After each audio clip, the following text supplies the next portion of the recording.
Hello and welcome back. 7 principles of Nolan committee. Nolan committee के 7 principles क्या हैं उसको याद करने का तरीका है सीओआ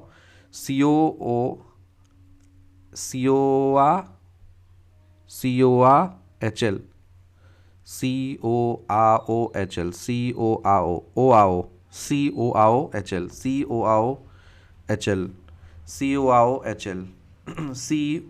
COAOHL देखो कैसे COAOHL।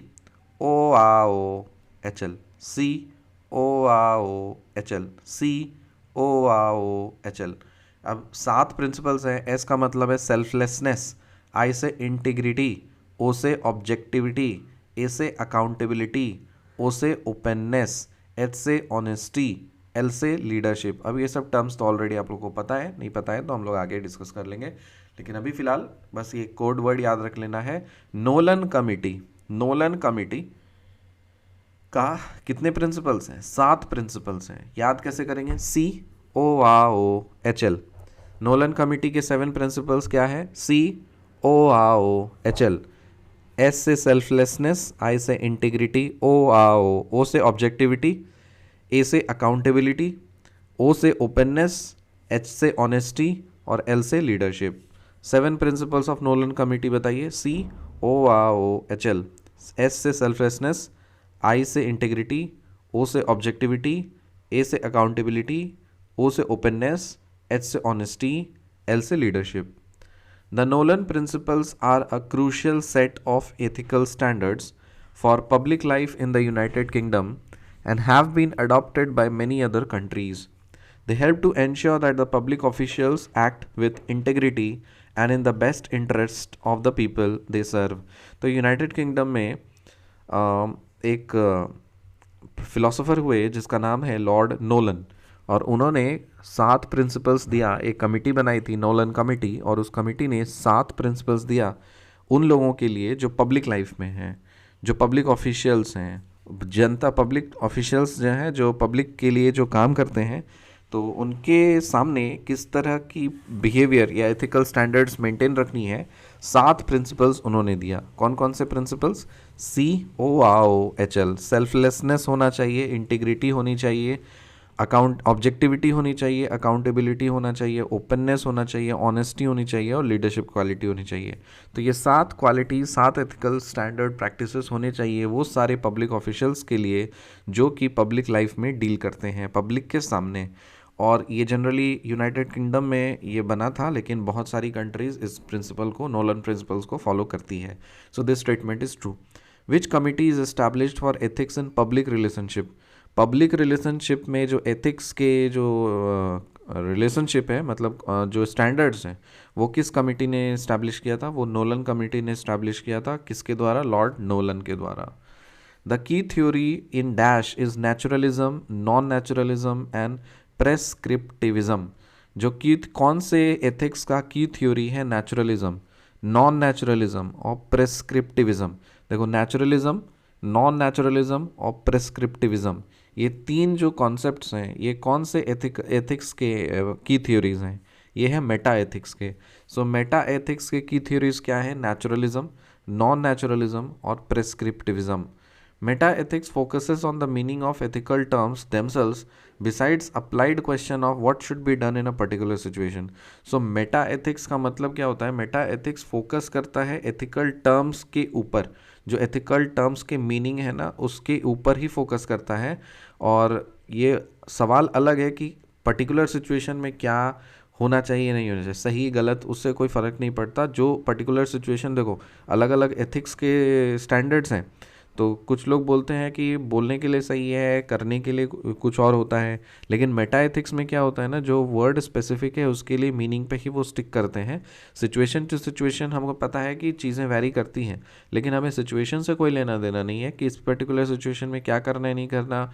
वो वाला जो चीज़ है ना, वो मेटा एथिक्स का पार्ट नहीं है। मेटा एथिक्स में मतलब जो वर्ड का मीनिंग है, मतलब उसका मतलब एथिकल वही है। So meta ethics focuses on the meaning of ethical terms themselves besides applied question of what should be done in a particular situation. So this statement is true. Meta ethics doesn't consider whether an action is good or bad. Rather it questions the goodness and badness of the morality itself. जो Meta ethics है ना, ये consider करता ही नहीं कि कोई action good है या बैड है, उससे फ़र्क ही नहीं पड़ता। रादर वो क्वेश्चन क्या करता है कि जो मोरालिटी है वो गुड है या बैड नहीं कि नहीं। सो जो it questions the goodness and badness of the morality itself. So Meta ethics questions the goodness and badness of the morality itself, and meta ethics doesn't consider whether an action is good or bad. Rather, it questions the goodness and badness of the morality itself. That is called meta ethics. Okay, so this statement is true. Every person should be given exactly equal share of society's benefits and burdens. एक concept है जो कि हर इंसान को society के जितने भी benefits हों चाहे बर्डन्स हों वो इक्वली शेयर होने चाहिए, इक्वली शेयर हो। सोसाइटी का कुछ बेनिफिट्स हैं, सपोज रिसोर्सेज हैं, तो वो सारे लोगों में इक्वली शेयर होना चाहिए। और सोसाइटी का जो बर्डन है, जो बोझ है, वो भी हर पर्सन के बीच में इक्वली शेयर होना चाहिए। लेकिन इस कॉन्सेप्ट को बोलते हैं इगैलिटेरियन अप्रोच। इस कॉन्सेप्ट को क्या बोला जाता है?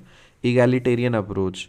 End of course this is good, ऐसा होना चाहिए, तब तो देश की तरक्की हो सकती है, किसी भी समाज की तरक्की हो सकती है। लेकिन कुछ लोग चुन्नू मुन्नू है ना, उनको ये इगैलिटेरियन अप्रोच पसंद नहीं। उनको सिर्फ चाहिए सिर्फ हम लूटेंगे, हम लूटेंगे, और बाकी ले इतने निर्लज और क्या बोलते हैं ना, बेहुदा जहालियत से भरे हुए ऐसे लीचेस और वल्चर्स हैं कि दूसरों को कुछ शेयर नहीं करना चाहते, और हाँ बेनिफिट शेयर नहीं करना चाहते, लेकिन जो बोझ है वो शेयर कर देना चाहते हैं। तो बहुत ही बेकार सा कॉन्सेप्ट है। तो हमें कोशिश करनी चाहिए कि हमारा जो कंट्री है वो इगैलिटेरियन अप्रोच की तरफ आगे बढ़े, लोगों में सोच में भी इगैलिटेरियन अप्रोच रहे, ताकि हर पर्सन पे इक्वली बेनिफिट का भी शेयर हो और बर्डन का भी शेयर हो। So let's recap once again. 7 principles of Nolan committee क्या है? COROHL, selflessness, integrity, objectivity, accountability, openness, honesty, leadership.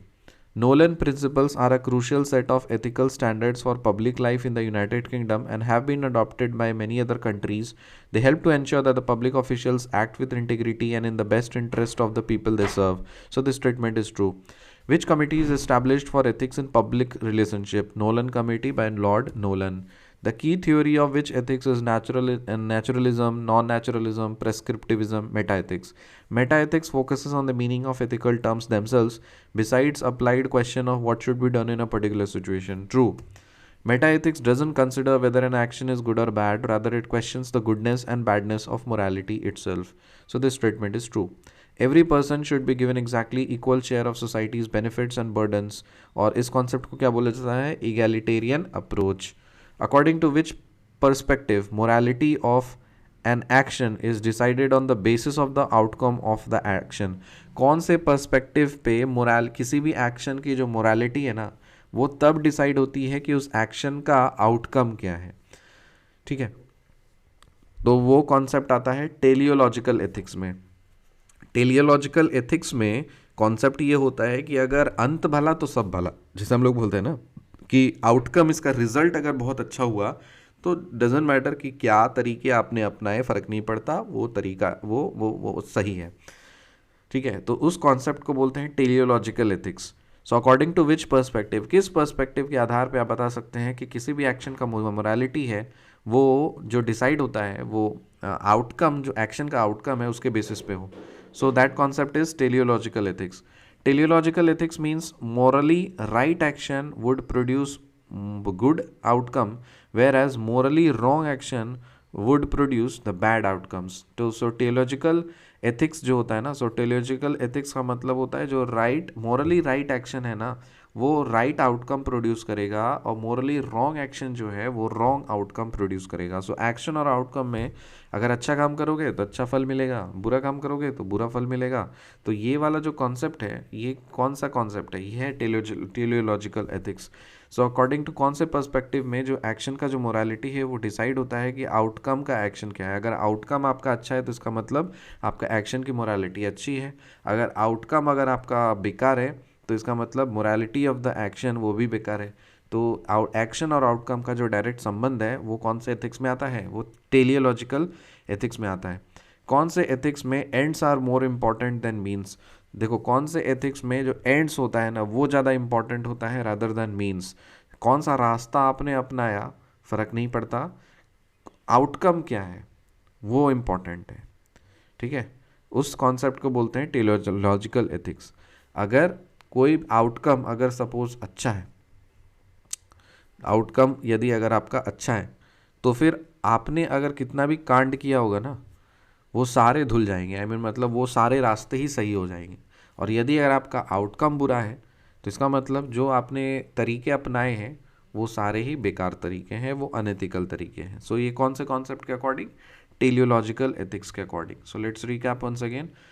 Nolan committee के 7 प्रिंसिपल्स होते हैं, COAOHL: selflessness, integrity, objectivity, accountability, openness, honesty और leadership.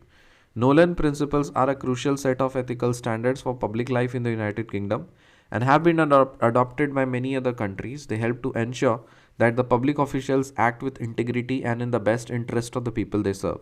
So this statement is true. Which committee is established for ethics in public relationship? Nolan Committee by Lord Nolan. The key theory in which ethics is naturalism, non-naturalism and prescriptivism. Metaethics. Metaethics focuses on the meaning of ethical terms themselves, besides applied question of what should be done in a particular situation. So this statement is true. Metaethics doesn't consider whether an action is good or bad, rather it questions the goodness and badness of morality itself. So जो Meta ethics है ना, वो consider करता ही नहीं कि आपका action good है या बैड है, वो क्वेश्चन करता है कि मोरालिटी के क्वेश्चन को करता है, मोरालिटी के गुडनेस और बैडनेस का क्वेश्चन कर देता है. So this statement is true. Every person should be given exactly equal share of society's benefits and burdens is referred to egalitarian approach, according to which perspective morality of an action is decided on the basis of the outcome of that action. Teleological ethics. Teleological ethics means morally right action would produce good outcome, whereas morally wrong action would produce bad outcomes. So this statement is true. In which ethics ends are more important than the means? Teleological ethics. मिलते हैं आपसे अगले video में, तब तक के लिए bye.